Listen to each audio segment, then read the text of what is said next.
Once again, another installation of the I Worship Steelers show. My name is Yusuf Cawthorn, also known as Light Skin U, and my brand is Light Skin Television on YouTube. More well known for battle rap media, but I'm also deeply entrenched in the Steeler Nation. It's my 17th NFL draft attendance. I'm here in Kansas City, Missouri,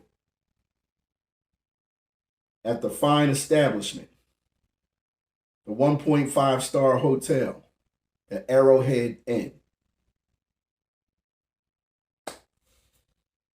Let's talk about it. First round, NFL draft. Pittsburgh Steelers chose, where was slated at 17th overall. Everybody in the world knew they were going to make a move.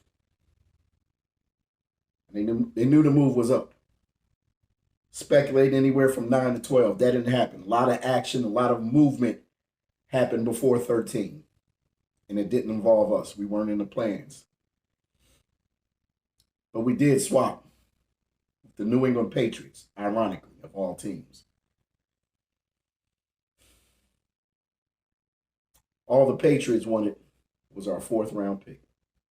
I don't believe they had a 4th round pick or look for an extra one. I don't even know the details of as to why they would want to move up. So allow us to move up and move back 3 selections, 3 picks, just for a 4th round pick. I feel like we fleeced them a little bit. I think we got over. At that point, we knew it was a tackle.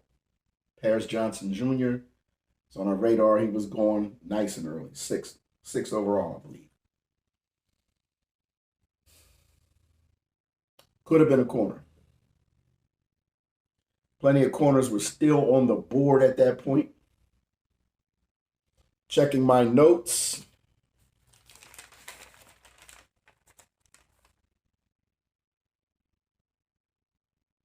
Only Devin Witherspoon was gone at 5.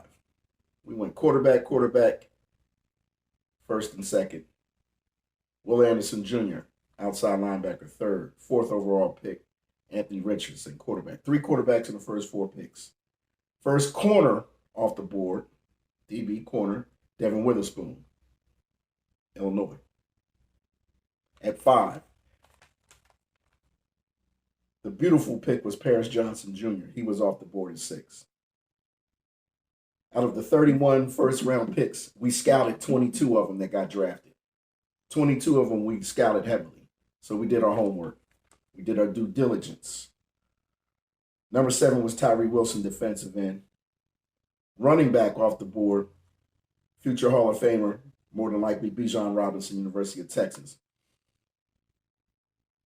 Getting closer to the sweet spot, the team took a chance.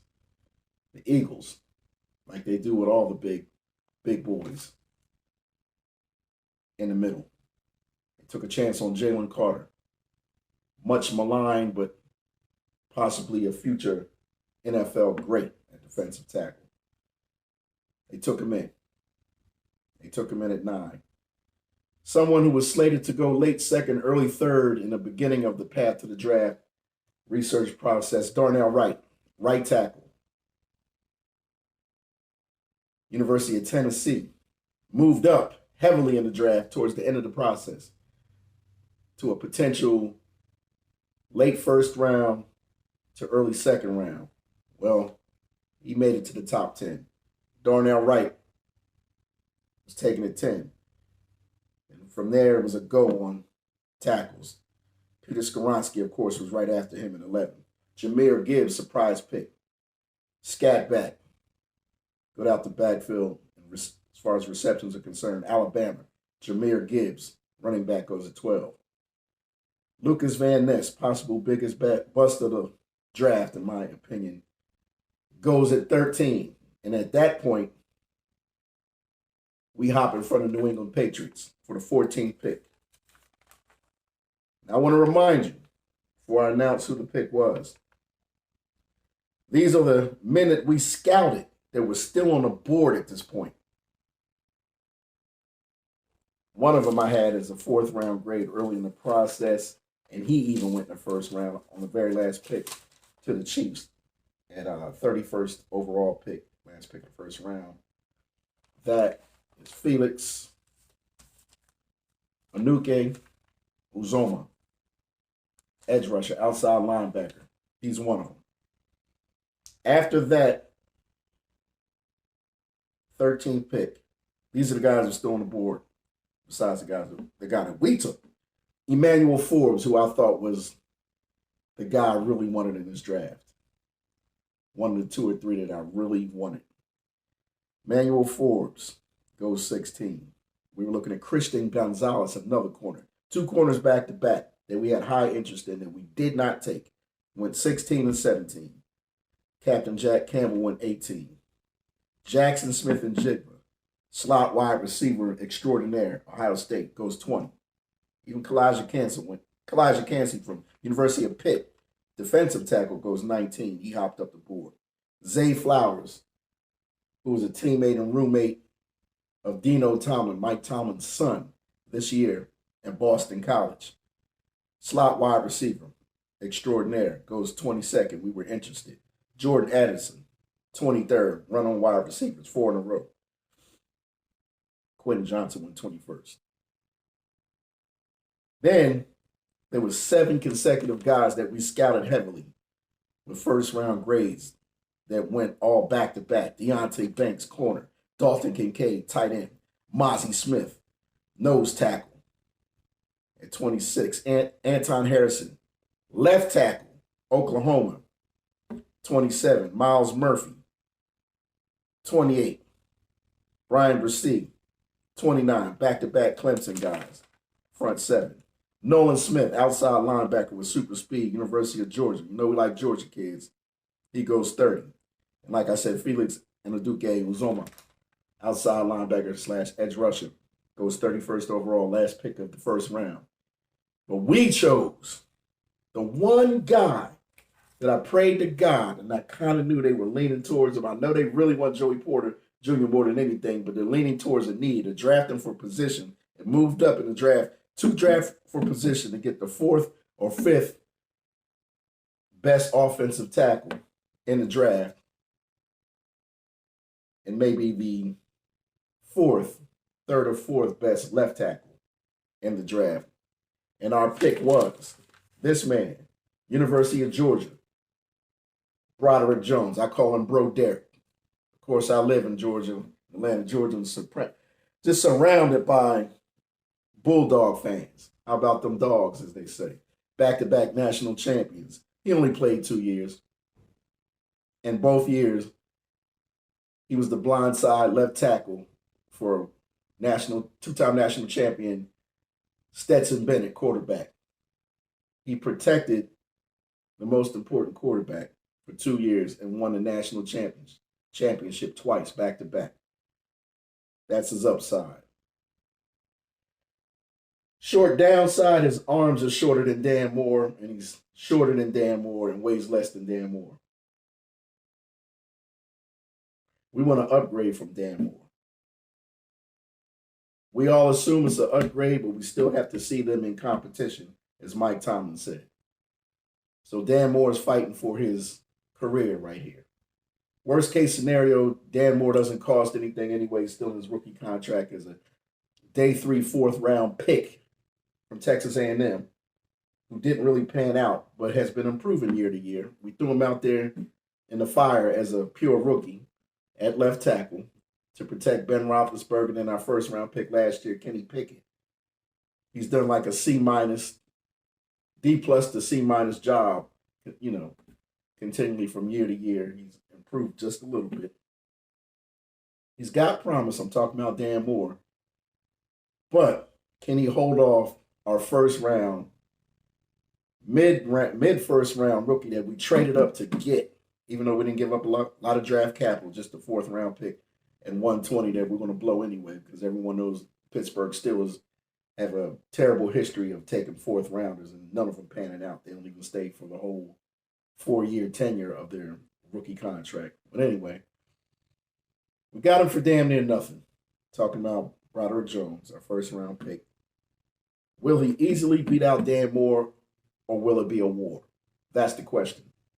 We can all speculate and assume he's going to destroy Dan Moore, but they got to go to camp and find out. Grown men, they got to fight it out. I guess Chooks is really safe and solid on the right side. And let me not say that, of course, for the salary he's getting, he's going to finish out his contract at right tackle. And he steadily improves every year. Chooks doesn't suck, and he'll never be great. He's a decent right tackle, and he fits what we're doing. Of course, he's just terrible with the penalties. He's just mental with this guy. But besides that, Chooks is a C minus C graded right tackle. We can still improve in the near future. We can improve now and get enough. We can double dip if you want. You don't have to be back-to-back rounds. We can find a Cody Mauch maybe in the third round and get lucky. Move him all around for the rest of his career, wherever he needs to be. Cody Mauch from North Dakota State, former college hockey player, high school and college hockey player, got his teeth knocked the hell out. With the wild hair. Yeah, we know we like the wild boys up there in the trenches. But Broderick Jones was the pick. How you all feel about it? Not too many people have mixed feelings. A lot of people are stoked about it. I'm going to tell you, I was live at the NFL draft, and I was hurt and pissed. This was the one guy I did not want to touch. No knock on Broderick Jones, but there was so much other talent at that position and other positions that I thought would be a wiser pick. But now that I look at it, a guy like Joey Porter, who we did covet and still covet, did not get drafted at all. When there was a run on corners, it was corners that run a 4-3, corners that fit different schemes for different teams. Like how that rhyme, bars. But as far as us, JPJ, Joey Porter Jr., is still on the board. He did not get drafted in the first round. He slipped tremendously. We get the first pick today, day 2, and round 2. We have the best bait for trade, to trade down. About 31 teams are inquiring all this morning and this afternoon, when afternoon comes up, about what we would want to trade down and trade to them. We're in the driver's seat, baby. We can sit still, get a Joey Porter, get a Keely Ringo, Brian Branch, or we can trade down and get a bunch of picks for today. We can come out here with 5 or 6 selections today on day 2. Between second and third round, we can go crazy and get a bunch of future Pro Bowlers. Or we can sit still and just take the easy pick, Joey Porter, and be safe.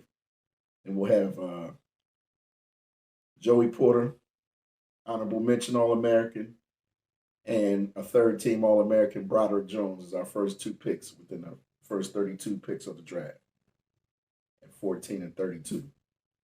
What say you guys? Yinzers. What do you say? What should we do? We are here, April 28th, Kansas City, Missouri, in the Steeler Nation War Room. Shout out Black and Gold Pride Club on Facebook. The biggest and greatest Steelers, Steeler Nation internet group on the planet, established in the 90s, mid-90s. Shout out Linda Hill, Robert Cawthorn IV, my cousin. All the other admins, Brenda, everybody. All the admins, all the people involved, all the people that hate me, sick of me, love me, like me in the group. I don't know, it's like 22,000 of us or more. I can't even keep count. It's tens of thousands of us. We've been established for almost 30 years since the internet came out. You hear me? Running Facebook. Steeler Nation, shout out. Steeler Nation Atlanta, Smith's Old Bar, where I'm commissioner, along with my man Tommy Snurley of the Steeler Nation Club of Atlanta. We have been knighted years ago by Dan Rooney when he was alive, and Art Rooney II. We are the official Steelers Club. Shout out to all the rest of them, too. We got some other Steeler Nation clubs that are strong, but we've been around the longest and we the strongest, back since McTies. But enough of that. Y'all know about that history. But we back to Broderick Jones, first round pick. Solid pick. Nothing wrong with it. I had to shake it off. Once I realized what we traded for him was damn near nothing, I was happy about it. I can move on. And I'm sure I'm going to like Broderick Jones. I don't know if he'll ever be a Pro Bowler. Don't expect this, his ceiling is high. Don't expect too much. You got to understand, the Pittsburgh Steelers been around, 90 years? It's been our 91st season. Been around 90 years and we never drafted a tackle, let alone a left tackle in the first round. We stepped out of our comfort zone and did it, y'all. Let's be proud. So we took the left tackle.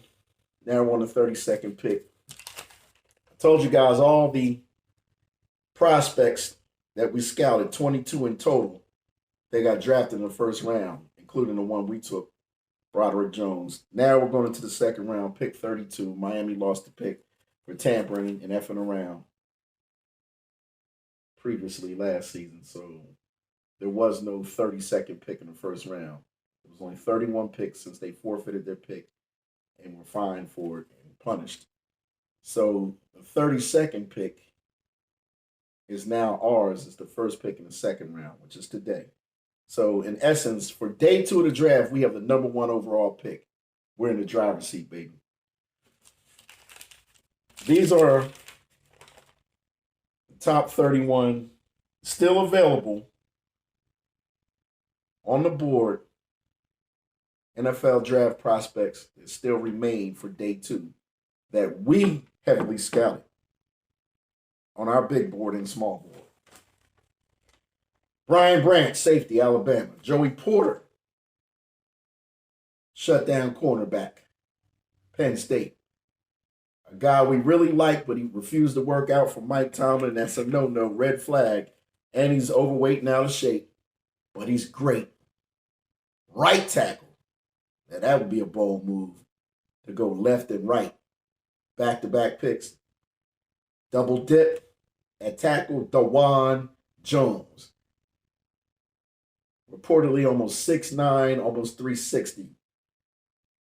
Incredible arm span, arm length, strength. Bad feet, no speed, but is a mauler. Pushing 35 yards downfield into the bleachers on run plays. Pass protection on the right side, he won't be a liability. He'll be fine. He had to switch him to the left. I don't know how that would work out. Maybe no better than Dan Moore. Pure right tackle. Too big to even move inside. He's the right tackle you'd had for 10 to 16 years. But Dawand Jones is still on the board like I knew he would be at 32, possibly even 49. Dawand Jones, Kelee Ringo, who our staff really likes a lot. Kelee Ringo, cornerback, fast, tall, physical. University of Georgia. Darnell Washington, the top blocking tight end who has about 15, 16 yards per catch to go with it. Was only a backup tight end in Georgia, but is a beast. He's a beast off the bench. Darnell Washington, 6'7", 270-plus pound tight end, almost having a 6 offensive lineman at your disposal from University of Georgia, 2-time world national champion. 340-pound Keanu Benton, pure nose tackle.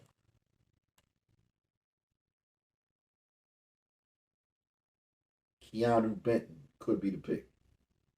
Could be the pick. Not 32nd, but possibly 49th or 80th. A guy they really like a lot, and they'll probably take this guy somewhere in the mix. Somewhere in the second, third round. I got him as possibly third round at the 80th pick. Very tall, 6'6.5", over 300 pounds. And he can move. He's fast and athletic. Gervon Dexter Sr., University of Florida. Defensive tackle that can be converted slowly to a nose tackle. And the guy who's probably the most slept on person in the NCAA, white chocolate, Charlie Jones, wide receiver, unstoppable. This guy averages about 8 catches per game career at Purdue. Charlie Jones is great, man. You hear me? Great possession receiver. The guy don't miss nothing. He catches everything. He would be perfect for Kenny Pickett. Perfect. Fourth round, possibly third round. If he's hanging around in the fourth and we covered all our needs, you grab Charlie Jones. Do we need another wide receiver? Not necessarily. Could we use a great one? Don't bring in anybody average. We don't need any more average bench warming wide receivers. A guy who's going to catch everything and move them damn chains with decent size, Charlie Jones would be the fit. Day 3 of the draft. Early to mid fourth round. Cody Mauch, the wild man, is still around. Right tackle, either guard. He can play either. North Dakota State, smaller school, but still a constant national championship team at their level. Cody Mauch will be interesting, you know. He doesn't need a toothbrush. He doesn't have too many teeth or a brush for his hair. He's wild. Henry To'o. I hate saying his name, but he's a great dude. Polynesian guy, inside linebacker. Over 130, 140 tackles every year. SEC. Alabama. Henry would be the perfect third inside linebacker for the future until he becomes the starter in 2 or 3 years. He'd be a nice project to work with.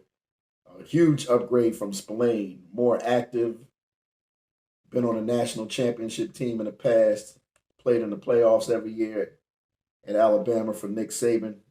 Henry To'o would be a decent pick. We picked up Nate Herbig, swing guard, emergency center, and free agency, former Philadelphia Eagle. How about taking his little brother, who's a menace at inside linebacker, a beast, and also gets to the quarterback with ease? Nick Herbig. Possibility, huh? Third, fourth round, maybe. This guy's unstoppable. He had 14.5 sacks last year. USC, big Samoan, defensive tackle / nose tackle, Tuli Puloto. Perfect pick, any round. I don't care, second, third, fourth. Make it happen. Unstoppable. This guy's unstoppable and slept on. Nobody that huge in the middle, that wide, should be getting to the quarterback as much as TJ Watt and Alex Highsmith do. From the middle. Decent run stopper, but a beast on a pass rush. How great would he be with a 2-man front, 3-man front, coming at the quarterback every 3rd and 5, 2nd and 15, 3rd and 8? That would be a great pick. He's still on the board. Someone we didn't even have to scout. He's been right there at the complex for years. The most electrifying home run back, as we call him, gets an 80-yard touchdown every week for the last couple years. Israel Abanikanda. We call him Izzy. University of Pittsburgh. How about our own backyard in the 4th round? Do we need a running back? Probably. He does something that Jaylen Warren and Najee Harris can't do. And I love both of our backs. As a 3rd string back, he can easily beat out Master Teague and Anthony McFarland. This guy's averaging 7 yards a carry almost. Izzy's the home run back. He can take it to the house every week, even with limited carries. You give him 4 or 5 touches, one of them's going for over 25 yards every week. Great out the backfield as a receiver, too. Come on. Campaigning for Izzy. Is he still there? Is Izzy still there? Is he? 4th round, maybe? Or maybe make some moves and get a 5th round pick, and if he's still hanging around, go ahead and get him. Here's a future project. Olu Oluwatimi, big African center from Michigan. Solid. All they do is run at Michigan. He's a road grader. Okay. He's played in a position in Michigan where our starting center used to play. And that's Mason Cole. He may work with him and teach him, you know. Quarterback, 7th round. Clayton Tune, Max Duggan. Jaron Hall. We're picking one of them. I'm guaranteeing you, one of those three guys are coming off the board with one of our 2 7th-round picks. Clayton Tune, 40 touchdowns last year, 4,000 yards. All he does is pass all day and don't hand off. Third string quarterback, long-term project, could be our second string quarterback backing up Kenny for his whole career. Or if Kenny gets hurt a lot, you never know. This dude will take over. He's probably as good of a pure passer as Kenny Pickett. I don't know if he's a better player or a winner, but Clayton Tune can take off running too. He's a dual threat. Has well over 1,000 yards rushing in his career at Houston also, as well as close to 10,000 yards passing. Max Duggan, TCU, we all know what he can do. He's a beast. Will it translate in the NFL? Maybe not, but a solid third string quarterback backup. Nothing else. I like this guy's game. He can really play. He's a pure passer. This guy's sweet. Jaron Hall, BYU. They put up points too.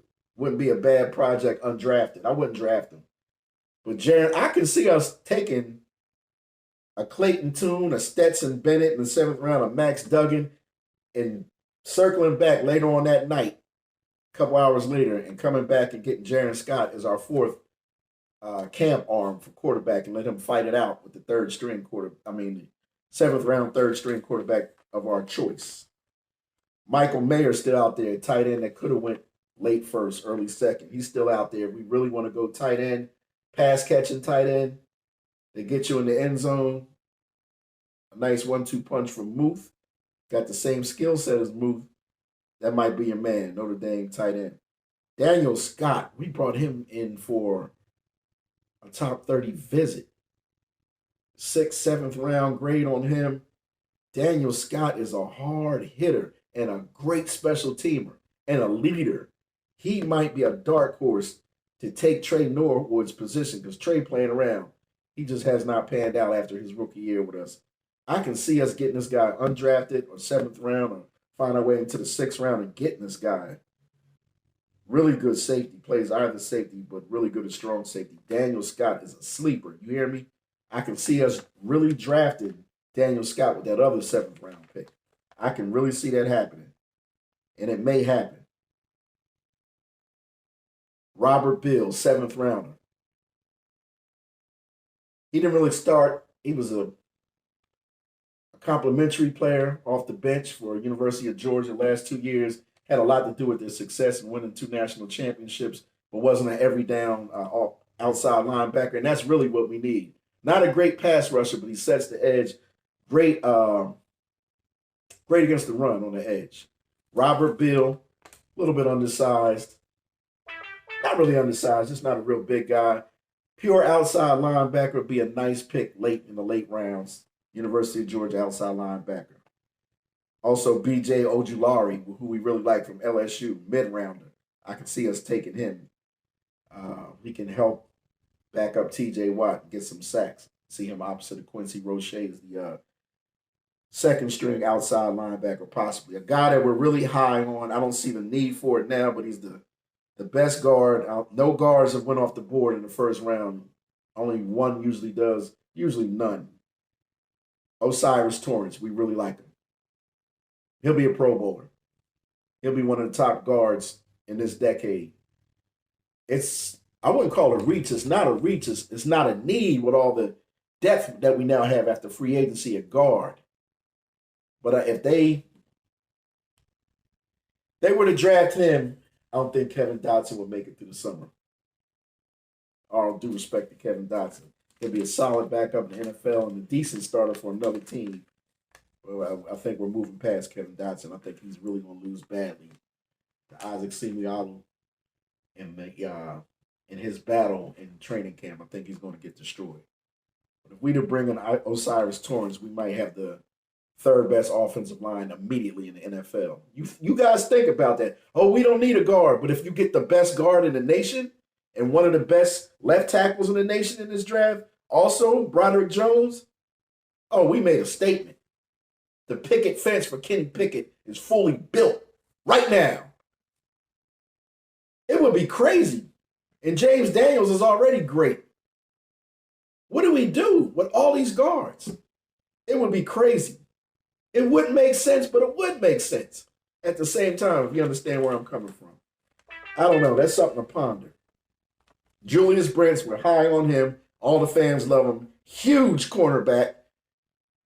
Future 10-year starter for us if we were to draft him in the second round somewhere. Hopefully slip to the third. It would be even better. He's someone that Patrick Peterson could teach for the next 2 years to become our next, if not great, good corner. He fits what we're doing. I would love to have Julius Brents. We really like Keon White, but I don't. Georgia Tech. I live here in Atlanta. I've seen him play live. He's good. I knew he wasn't a first round material, and I don't think he's second round material either.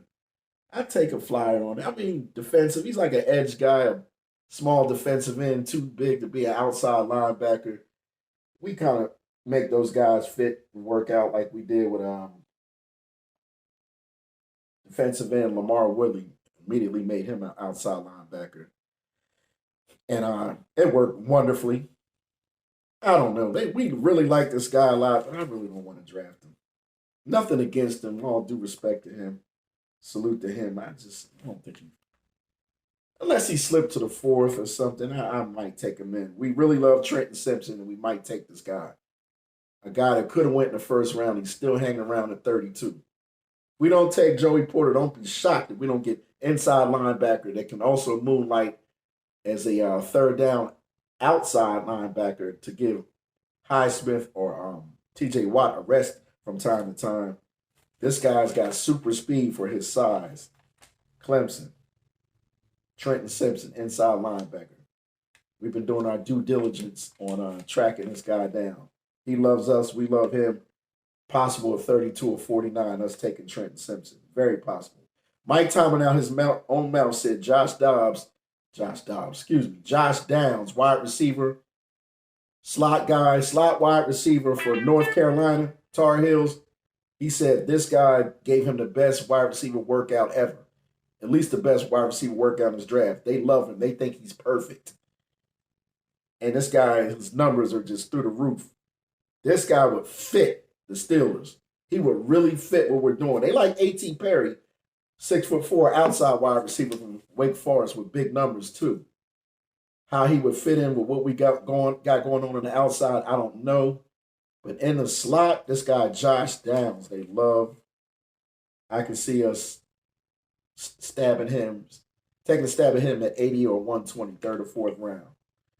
Then we have Drew Sanders.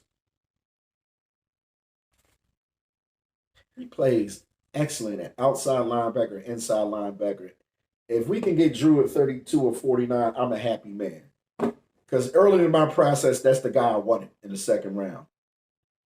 I'd love to have Drew Sanders. Drew Sanders is perfect. He can play both positions, our third inside and our third outside, and get about 35, 40 snaps a game and not even be a starter, but looks like a starter. He's the kind of guy that fits the Pittsburgh scheme of what we're doing.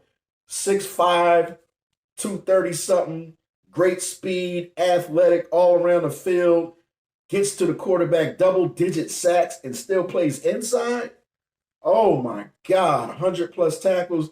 This guy's a dream. He'll go great with our two free agent starting inside linebackers, and he'll complement Quincy Roche as an outside linebacker. We only really kept 3 outside linebackers on the roster last year.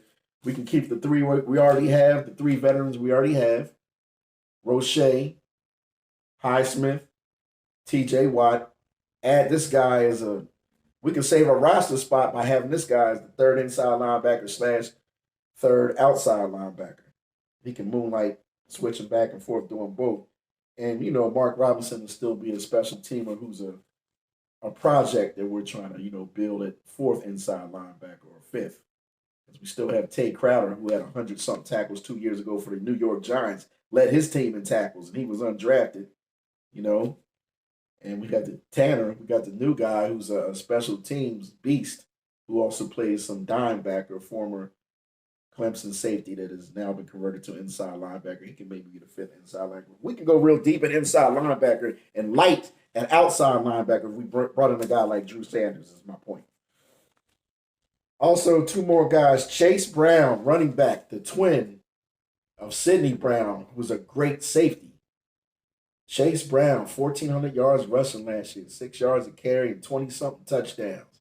Little short, compact dude, strong as hell. One of the twins. I can see us taking him in the fourth round. We'll never have a problem with running back.